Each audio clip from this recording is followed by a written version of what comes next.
শেষ নিঃশ্বাস পর্যন্ত ইবাদত করে তার জন্য জান্নাত পুরস্কার রয়েছে সুবহানাল্লাহ। আর ইবাদত না করলে জাহান্নাম। প্রত্যেকটা ব্যক্তির জন্য আমি একটা জান্নাত রেখেছি। আবার কেউ যদি জান্নাতটা অর্জন করতে না পারে আমি আল্লাহ তার জন্য ভয়ঙ্কর জাহান্নাম রেখেছি। আমাদের প্রত্যেকের নামেই আল্লাহ তাআলা একটা জান্নাত রেখেছে।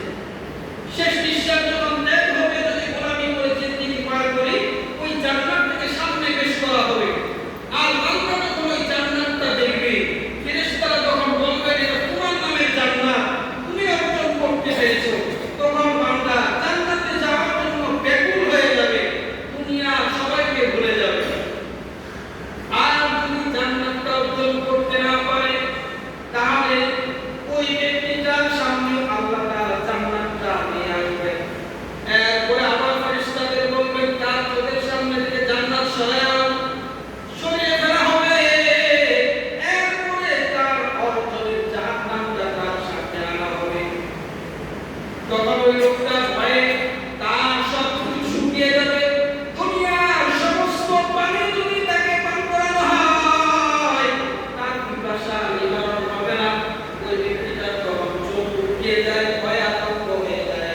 প্রশ্ন হতে পারে, লোকটা তো জাহান্নাম অর্জন করেছে, তাহলে তার নামে জান্নাতটা প্রথমে কেন তার সামনে আনা হয়েছিল? যাতে করে তার আরো শাস্তিটা বেশি হয়। এই জন্য ফেরেশতাদের বলেছেন যে তার নামে জান্নাতটা তার চোখের সামনে আনো, যে খুশি অর্জন করতে পারে না আবার সরিয়ে ফেলো, তাহলে তার শাস্তিটা বেশি হবে। উদাহরণ দিলে বুঝবেন যে শাস্তিটা কেমনে বেশি হলো। মনে করেন আপনি নদীতে মাছ ধরতে গেছেন, বিশাল বড় একটা মাছ ধরেছেন, কোনো মতো উঠাতে উঠাতে আপনার হাত ফসকে মাছটা চলে গেল। আবার ওই মাছটাকে ধরতে পারলেন না, বাড়িতে এসে আপনার অবস্থাটা কি হলো? খাওয়া ঘুম সব হারাম। যদি নাই পাইতাম, কিন্তু এখন শুধু ভাববেন ওই মাছের আবার যদি পায় আবার নিজে ধরতে যাবেন, ঠিক কিনা? একটা ঘটনা এরকম আসলে থানভী রাহমাতুল্লাহ আলাইহি লিখেছেন। একদম সমুদ্রের কিনারে শব্দের টুকরা কুড়িয়ে পেয়েছে। পাওয়ার পরে ভাবলো যে একটু কাদা লেগে আছে, একটু ধুয়ে দেখি। ধুইতে গিয়ে স্বর্ণের টুকরা ফসকে পড়ে গেছে। এবার তার জল্পনা যে ধোয়াচ্ছে না ধোয়ায় ভালো ছিল, জিকির শুরু হয়ে গেছে, ধোয়াচ্ছে না ধোয়ায় ভালো ছিল, ধোয়াচ্ছে না ধোয়ায় ভালো ছিল। বাড়িতে এসে একটু জিজ্ঞাসা করতেছি, কি ব্যাপার তোমার, কি বলতেছো তুমি? ধোয়াচ্ছে না ধোয়ায় ভালো ছিল। তখন বলতেছে এরকম এরকম ঘটনা। স্ত্রী শুনে আরো অবাক। সে বলতেছে শোনাচ্ছে না শোনাই ভালো ছিল, শোনাচ্ছে না শোনাই ভালো ছিল, ঠিকই চলে গেছে।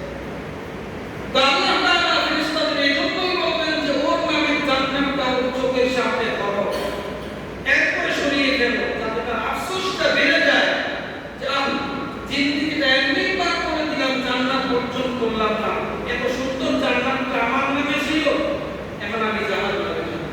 এজন্য তার সামনে পেশ করা হয়। এজন্য তার মাঝে সময় প্রতিদিন বলে আমার বয়ান ইউটিউবে পাবেন, হাফেজ মাওলানা মুফতি মাকসুদুর রহমান আকবর প্রচুর বয়ান আছে, ইনশাআল্লাহ শুনে নিতে পারবেন।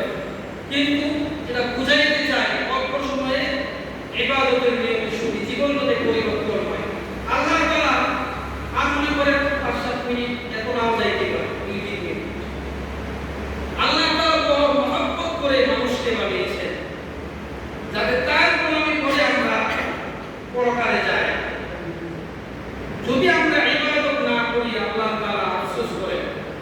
30 নম্বর পারার মধ্যে বলতেছেন ইয়া আইয়ুহাল ইনসানু মা রাব্বাকা বিরাব্বিকাল কারীম, যে হে মনুষ্য কোন জিনিস তোমার সামনে আসলো যে তুমি তোমার সম্মানিত রবকে ভুলে গেলে। আল্লাহ তাআলা কি করে বলেন আমার কুনতা মা আম্মাহিনা, তুমি কি তুচ্ছ বাড়ি ছিলে না, আমার জালাকা দামা, ওই তুচ্ছ বাড়িটাকে রূপান্তর করতে করতে কে সেটাকে রক্তের টুকরায় রূপান্তর করেছে। ওয়ামান জালাকা মুসতাতান, ওই রক্তের টুকরাটাকে 40 দিন পর পর রূপান্তর করতে করতে কে সেটাকে গোশতের টুকরায় রূপান্তর করেছে। ওয়ামান জালা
ভুলে গেলে তো আমাকেই ভুলে গেলে।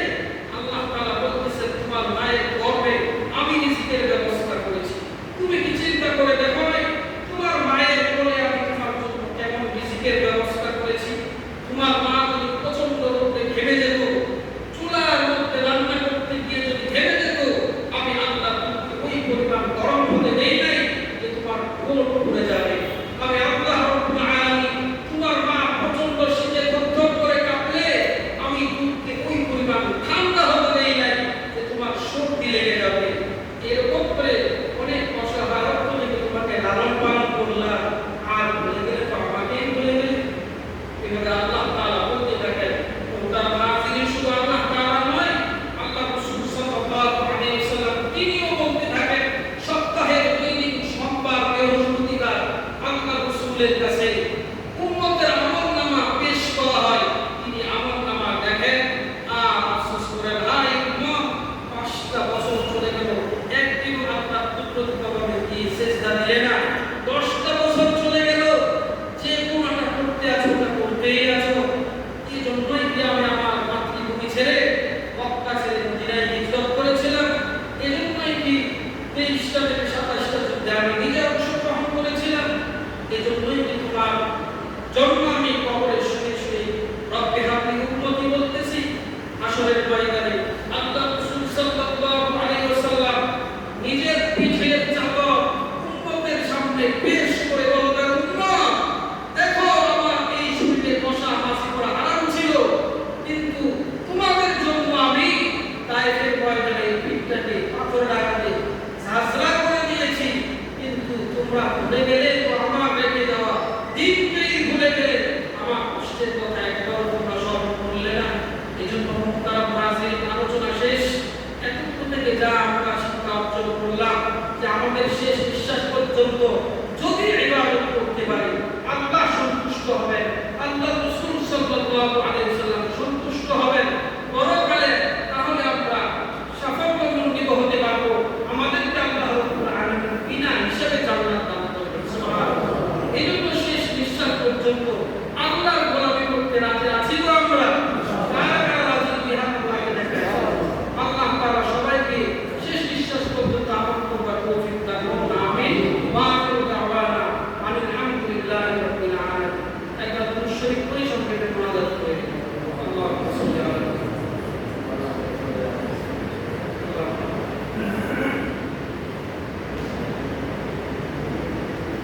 আলহামদুলিল্লাহি রাব্বিল আলামিন ওয়া সলাতু ওয়া সালামু আলা সাইয়্যিদিল আনবিয়া ওয়াল মুরসালিন ওয়া আলা আলিহি ওয়া আসহাবিহি আজমাইন। রব্বানা যালামনা আনফুসানা ওয়া ইন লাম তাগফির লানা ওয়া তারহামনা লানাকুনান্না মিনাল খাসিরিন। রব্বিরহামহুমা কামা রাব্বায়ানি সগীরা। রব্বিরহামহুমা কামা রাব্বায়ানি সগীরা। ভাই বানি আমাদের নামাজকে কবুল করে নেন। আল্লাহ নামাজের পরে যে আলোচনা করলাম আমাদের ইবাদত সম্পর্কে, আল্লাহ আপনি যেভাবে আমাদেরকে চলার বিধান দিয়েছেন ওইভাবে চলার তৌফিক দান করেন। ভাই মানে এখানে অনেকে বসেছেন, আল্লাহ চাইলে চলে যেতে পারতেন, অনেকে চলে গিয়েছেন, কিন্তু আপনার কোরআনের আলোচনা, আপনার রাসূলের হাদিসের আলোচনা শোনার জন্য বসে আছেন। আল্লাহ